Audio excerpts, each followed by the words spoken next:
কলকাতা হাইকোর্টে অস্বস্তিতে কালীঘাট তৃণমূল। ইডির অ্যাকাউন্ট ফ্রিজ করা মামলায় আপাতত কোনো হস্তক্ষেপ করল না কলকাতা হাইকোর্ট। সৌভিক মজুমদার আমাদের প্রতিনিধি রয়েছেন আমাদের সঙ্গে টেলিফোন লাইনে। সৌভিক, অন্তর্বর্তী নির্দেশ খারিজ করে কি জানালো কলকাতা হাইকোর্ট?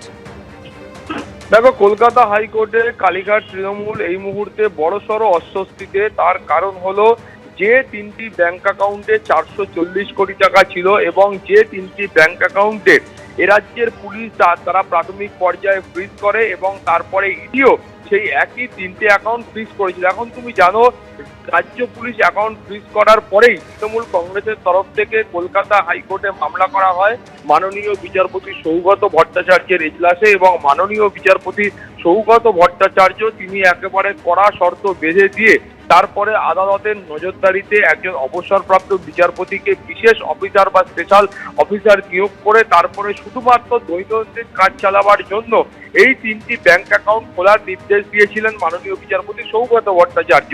তারপরে আমরা যখন দেখলাম যে ইডির তরফ থেকেও এই তিনটি ব্যাংক অ্যাকাউন্ট আবারও ফ্রিজ করা হলো, সেই সময় কালীঘাট তৃণমূলের তরফ থেকে তারা কিন্তু কলকাতা হাইকোর্টে মাননীয় বিচারপতি কৃষ্ণ রাওয়ের যে এজলাস রয়েছে সেখানে তারা মামলা করলেন এবং তারপরে সেখানে সওয়াল জবাব হলো। এবং তারপরে কালীঘাট তৃণমূলের বক্তব্য ছিল যে মাননীয় বিচারপতি সৌগত ভট্টাচার্য যে অন্তর্বর্তী নির্দেশ দিয়েছেন সেই একই নির্দেশ যেন এই ইডির মামলার ক্ষেত্রেও দেওয়া হয়, সেই আবেদনই কালীঘাট তৃণমূলের তরফ থেকে করা হয়েছিল। অর্থাৎ কালীঘাট তৃণমূলের তরফ থেকে আবেদন ছিল যে মাননীয় বিচারপতি সৌগত ভট্টাচার্য তিনি যেমন কড়া শর্ত বেঁধে দিয়ে প্রত্যেক দিনের কাজ চালাবার মতো করে সেই অ্যাকাউন্ট ইউজ করার জন্য অনুমতি কালীঘাট তৃণমূলকে দিয়েছেন, সেই একই অনুমতি যেন মাননীয় বিচারপতি কৃষ্ণ রাও তিনিও দেন। কিন্তু সেই অন্তর্বর্তী নির্দেশের যে আবেদন ছিল সেই অন্তর্বর্তী নির্দেশের আবেদন আজকে খারিজ করা হয়েছে।